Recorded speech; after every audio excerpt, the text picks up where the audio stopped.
Nobody butters me up like you. Written by Ultimate Omoda Shipper. Read by Rashi. Music boomed from the car radio as Kaito drove across the bumpy road, drowning out the noise of the night. The road led to no apparent destination. However, it seemed to stretch out far with no visible dead ends. Kokichi, at the passenger seat of the vehicle, covered his ears in exaggerated discomfort. "Ew, your taste in music is awful," he complained, dragging out the first and last words of the sentence. "Can you turn on something else?" Kaito glared at Kokichi from the corner of his eye, but still managed to maintain a smirk. "Your taste in music's not any better than mine, Kokichi. You listen to music from the ancient times, not even the 2000s, but the late 1900s, Kaito playfully teased. "At least it's better than most of the stuff they come up with today," Kokichi harumphed and dramatically crossed his arms.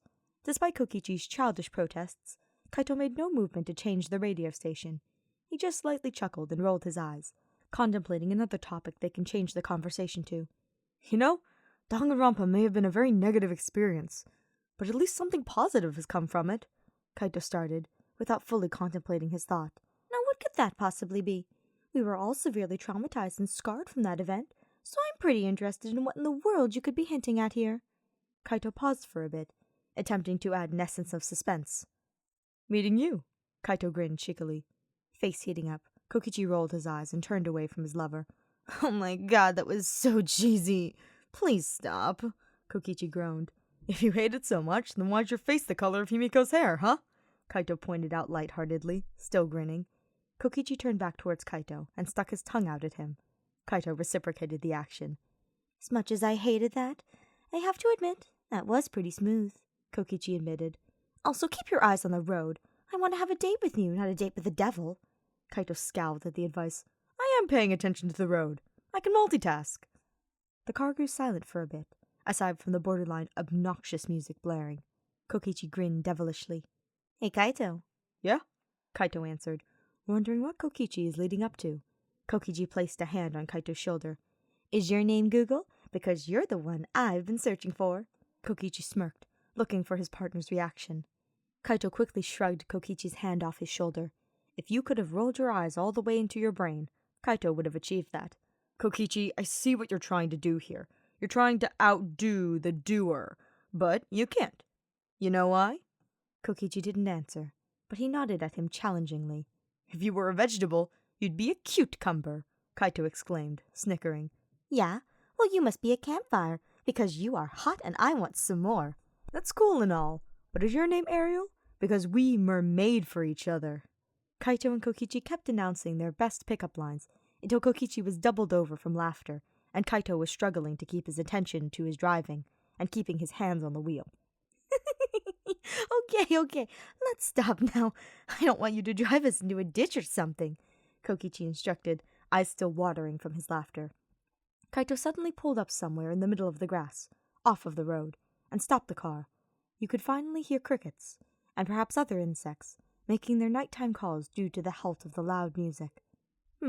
Why did you stop the car in the middle of nowhere? I thought this was going to be a 3-hour road trip date," Kokichi questioned, confused.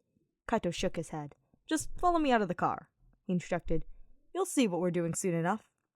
Kaito opened the car door and motioned for his boyfriend to follow him outside.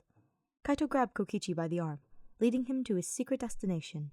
He instructed Kokichi to close his eyes, to which Kokichi obliged. They walked for around a minute, until Kaito finally came to a halt. "Don't open your eyes just yet. Just wait till I tell you to." Kokichi nodded his head, still confused on what could possibly be happening.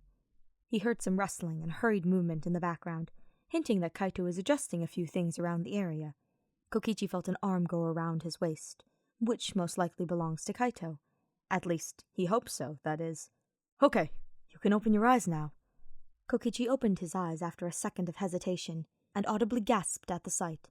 There were candles lined up along a spread-out blanket, lighting up the area and giving a mesmerizing glow. Rose petals were also spread out evenly among the grass, setting up a very romantic tone. Kokichi was surprised at the amount of effort his lover had put into this. He was speechless. "So, how are we feeling?" Kaito anticipates. "Kaito," Kokichi starts. "I can't believe this. You do that all for me?" Kokichi finishes. Now, is it really that hard to believe I would do this for you? Kaito asked, lightheartedly. Kaito pulled Kokichi into a tight embrace, burying his face on top of his head. I would do anything for you. Now, lay on that blanket with me. We're going to do some stargazing. Kaito laid out on the blanket, Kokichi doing the same. They stayed in that position, occasionally pointing to certain patterns or constellations they found. They continued this process until Kokichi was fast asleep, just like a baby.